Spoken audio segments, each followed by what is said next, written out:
All right, guys, here we go again today with some more notes on ancient Rome. Um, Yesterday we talked about Rome in terms of stages, and the first stage was the foundation of the Roman Republic and that democratic style of government. Today we're going to look at stages 2 and 3. So Rome was a republic. We learned about that yesterday. And today we're going to talk about the transition into Rome being an empire and a true dictatorship, strong militaristic empire. And then you are also going to learn about the fall of Rome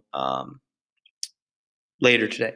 Okay, in your second activity that you are doing. All right, so Rome becomes an empire. Here are your essential questions. You will notice that either on the Edpuzzle or the document that you are going to do, you will be answering these questions. Okay, in order to get full points, okay, you need to completely answer each one of these questions. If you do not do that, you will not get full points. Okay, completely answer them. I'm not going to put a sentence limit or whatever on it, but you need to be able to fully answer the question, or basically like a learning target. Okay, and if you do not do that, um, you will not get full points. Okay, so the more information you provide, the better. All right, those are your five EQs. So first EQ, explain the causes, effects, and major events of the Punic Wars. All right, so here are the Punic Wars. Okay, the who, what, where, when, why. The Punic Wars, as you learned from your comic book activity yesterday, is the wars between Rome and Carthage. Okay, and what are they? Well, they're a series of three wars to control Sicily. So there's the first, second, and third Punic War. Where do they take place? They take place mostly in Sicily, Carthage, Spain, and Italy. Okay, Italy is Rome. Carthage is its own empire at the time, and they over the three wars last about 130 years. Okay, and the main reason that these take place are to control Sicily. Okay, Sicily is a little trading island in the Mediterranean. It's important again because it's easy for ships to get in and out of there. So whoever controls it will expand their economy even more. And then the other reason why the Punic Wars begin are because of imperialism. And the word imperialism means to control other lands and people. Okay, and so both empires, Carthage and Rome, want to expand their territory because the big thing that we talked about in the beginning of the trimester, one of our realities in world history, is the fact that power is territory, and the larger the territory, the more people that you control, the more power you have. And both Rome and Carthage are very power hungry, and so they want to control other lands and other people. Okay, that is kind of an overview of the Punic Wars. All right, the Roman army was extremely powerful at this time. More powerful than the Greeks, and somewhat similar to the Persians. Like, they didn't have as many people, but the strength of the army was extremely, extremely powerful. Okay, all male landowners were part of the army, and then in 450 the plebeians joined. So this is quite a ways after 450. So the plebeians are part of the army at this point, giving the Romans more people and more soldiers. They organized their army into units called legions, and this allowed each individual legion to move at a fast pace. If you remember our video um, from the Battle of Thermopylae and the Persian army kind of coming in this massive wave, that can be good, but it also can be very inefficient, and it's not as easy to control that many men and tell them strategies and things like that. So the Romans kind of organized their soldiers into smaller units that could move faster, move more efficiently, easier to communicate, and it's similar to how armies interact today in much smaller regiments. Um, part of a bigger group. They're all part of the Roman army, but each kind of regiment does its thing. And they were very well trained and experienced, which helped to add to the power of it. When Rome is at the height of its empire, its army is unmatched throughout the world, and people are very afraid of the Roman army. They look to it as kind of an example, and it's one of the most powerful armies that the world has ever seen. Okay, so the First Punic War. All right, the First Punic War. It took place in 264 BCE. Okay, and Rome made a navy, and a navy is just um, is the section of the military that deals with the sea. So that's the ships and boats and things like that. So both places are trying to control Sicily, which is this little island right here. Okay, Italy looks like a boot, as you can kind of see the boot here, and they kick Sicily. Carthage is just on the other side over here, and this is the crown jewel for them. This is what they're fighting over. It's kind of an anticlimactic war. It lasts for 23 years, and then in 241, Rome will control Sicily at the end of the First Punic War. Okay, so the Roman Empire here comes down and is able to control Sicily after the First Punic War. In the Second Punic War, after 241, the people from Carthage are trying to rebuild and amp up their army again. And a famous general by the name of Hannibal leads some people from Carthage across the Mediterranean Sea and attacks Italy. And he is able to win and defeat some of the Italians that he ends up meeting, but none of them want to ally with him. Okay, they do not believe that he is a good leader. They would rather, leave and disband their settlement or their village than ally with one of the generals from Carthage. So they leave, and so he can't ever really expand his army, right? A big part of war is when you conquer a place, you expand your military, you take the people hostage and things like that, and he can never do that, and that's a big problem. So as Hannibal is there, Rome invades Carthage and goes and attacks Carthage, and Rome wins, and they must pay money to Carthage must pay money to Rome for losing and for coming to Italy and destroying things with war. And so they have to pay for some of those damages, and they give up their navy, and they have to give up control of Spain. Okay, so you can see here that Rome allows Carthage to continue to be an empire, but after the Second Punic War, they got Spain, or present day Spain, from Carthage. They now control all of this over here. The only part they don't control is this little piece of Greece, but they've expanded into Italy, Sicily, all the islands here. Okay, they control quite a bit of territory. It's quite a powerful empire after the Second Punic War. Well, the Third Punic War comes around, and Rome is kind of like, you know what? We have not punished Carthage enough. So they embark on the Third Punic War to really drive the nail in and punish Carthage even a little bit more. So they invade and destroy Carthage by 146 BCE, and they also take control of Macedon, one of the Greek city-states, and where Alexander the Great is from. And now Rome is the supreme power in the Mediterranean, right? They've conquered Carthage. They've conquered part of the Greek city-states. They are now the supreme power because of their ability to destroy Carthage in the Third Punic War. All right, so this is the territory they will occupy by the end of the Third Punic War in 146 BC. Okay, we've got here most of Spain. Okay, all of Italy, all of Greece, and now Carthage and Sicily. Quite a big empire here. All right, quite a spread out empire, but you're still able to get to all of your territory pretty fast, with the exception of Spain. That's a little bit more of a trip there. Even down to Carthage, it's not that hard at first to get there, and we'll find out that actually ends up being a problem later on. Okay, so this is the powerful Roman Empire. They're no longer a republic. They are now an empire, and here's why they are no longer a republic. This is how they become an empire.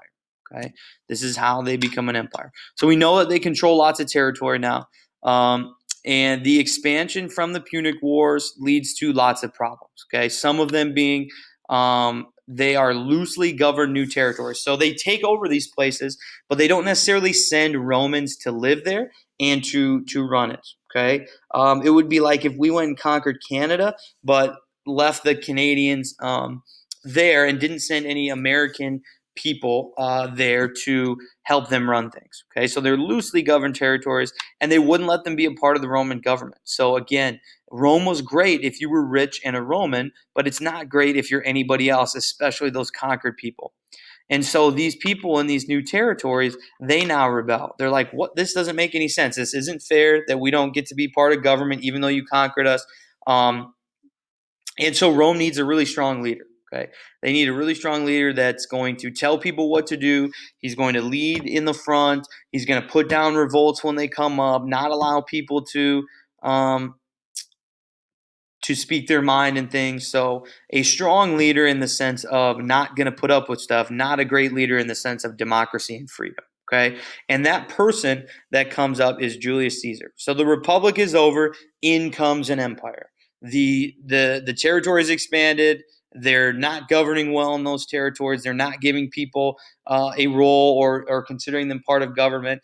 And so this allows a powerful leader, in this case Julius Caesar, to come and rule the empire. He steps in and sees all these weak things and knows that with his charisma and his powerful leadership, he can right the ship here in Rome and make it a powerful empire, one that the likes of the world has never seen before. Okay, so here's what this new empire is like under Caesar and others. Okay, Caesar and the people that followed him, they weakened the roles of the Senate, the consuls, and the assemblies. Now, in the Republic, they had big roles and checks and balances. Now they don't have any of that. Okay, they're mostly just figureheads that claim to have a role, but don't really do anything. The leader has the ultimate power. So the Senate doesn't advise. The Senate advises the consuls, but the Senate doesn't propose laws. People don't vote on laws. This guy is Julius Caesar, and the people that follow him, like Octavian and others, they lead with ultimate power. So what they say goes, and if you go against it, him and the powerful Roman army will come and kill you. Okay,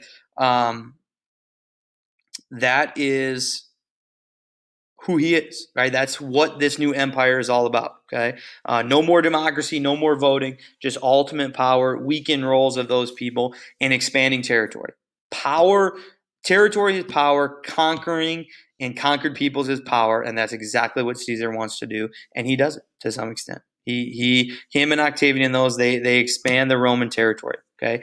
This, as you can see, each of these colors kind of adds a adds a little bit to the Roman Empire. Okay, it expands a little bit each time there's a new ruler. Okay, and this is how big the empire becomes eventually. All right. Now we've expanded past Greece into the Middle East, okay, and into other parts of North Africa and into what is present day France. Okay. Before we were kind of cut off right here, and then we went into Spain. Now we've got France. Now we've got all of this in the Middle East and all of this in North Africa. So the Roman Empire is really the strongest empire in the world at this time because of those leaders that went out on conquering missions. And it took a little bit of trust because when they were gone, they had to trust that some new person wouldn't come and when they were gone fighting and conquering, they had to trust that some new person wasn't going to come in and try and act like they had power. Okay. Again, this is kind of the anything in brown or orange, whatever you want to call that, is the Roman Empire. Okay, that's how big it is. It expands well into Northern Europe, well into the Middle East and North Africa here. Okay, the greatest empire the world has seen to this point.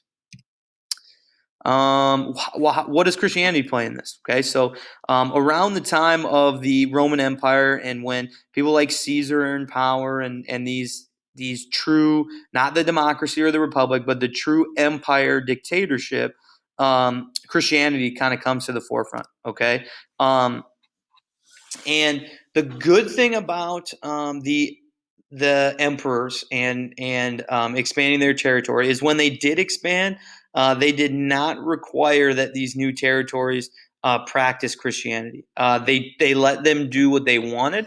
They didn't have to practice any of the religions that the Roman Empire practiced. They could do what they wanted, and many chose Christianity because at this time, okay, Christianity is kind of starting to sprout right in this area here, okay, and even a little farther east. and it's making its way west. All right. And so when they expand into Turkey and they expand here and they expand into North Africa, those places have seen Christianity, and the message has been sent there. And so many of them choose that.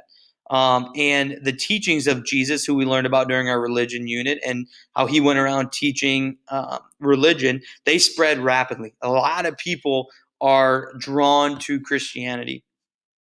And what it does is people in the heart of Rome really fear it. They fear Christianity and its teachings because it's something that they fear without even knowing exactly what they fear. They're just fearing it because it's new and it's uniting people together, and they're afraid it'll start an uprising.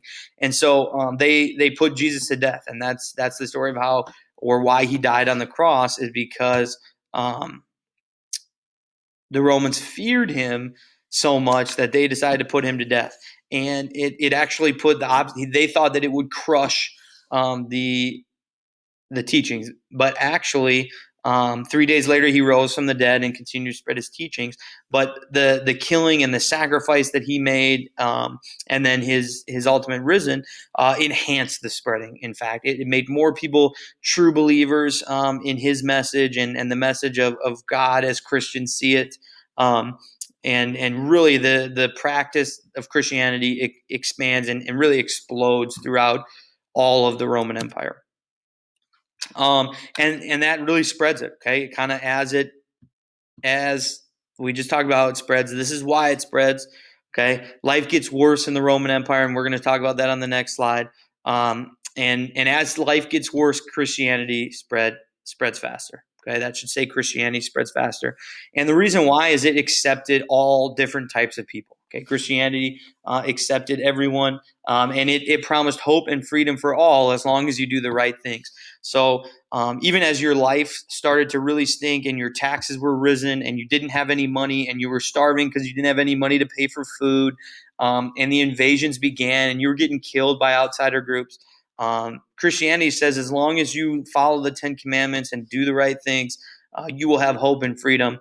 And so people really latch onto that. That's something that they can identify with. And that hope and freedom really spreads Christianity and causes many people throughout the Roman Empire to practice it. Okay. Now we're going to move on into kind of the start of the fall of Rome. I'm going to give you a quick preview on what the fall of Rome and some of the reasons why, and then you're going to go and do your activity, okay, on Schoology. But what was the Pax Romana and why was it important? Okay. Pax Romana just means Roman peace. Okay. That's what it means. At, at this time in Roman history, when Caesar dies and Octavian dies and Mark Antony dies, all these other people die. There's no clear rule for selecting emperors. Like when Caesar dies, he doesn't have sons, and so there's no one to leave it to, and that happens over and over again. So since there's no clear rule for selecting emperors, like 5 people claim that they have power. Right? It's like if I were to leave school for the day and you had no teacher, like 7 of you in class would be like, "Yep, I'm the ruler. I'm going to tell everybody how it goes." And then people are hearing 7 different messages because 7 different people think they're the ruler. So you do have the large Roman territory in each section of it, north, south, east, west, and there's a different emperor in each one because everyone thinks they have power and they're trying to rule over all these people, and it's really just a cluster. Okay, because no one knows who's in power, no one knows what the rules are. The leaders are really poor. They're not qualified to lead at all, and it will ultimately lead to the fall of the Roman Empire. It starts that, along with 10 other problems, really start the fall of Rome and this once mighty empire, which when Rome falls, it leads into our next empire we're talking about, which is the Byzantines. Okay, so now, yep, on Schoology, you are going to look at the fall of the Roman Empire and look at there's a bunch of different theories out there about how or why Rome fell.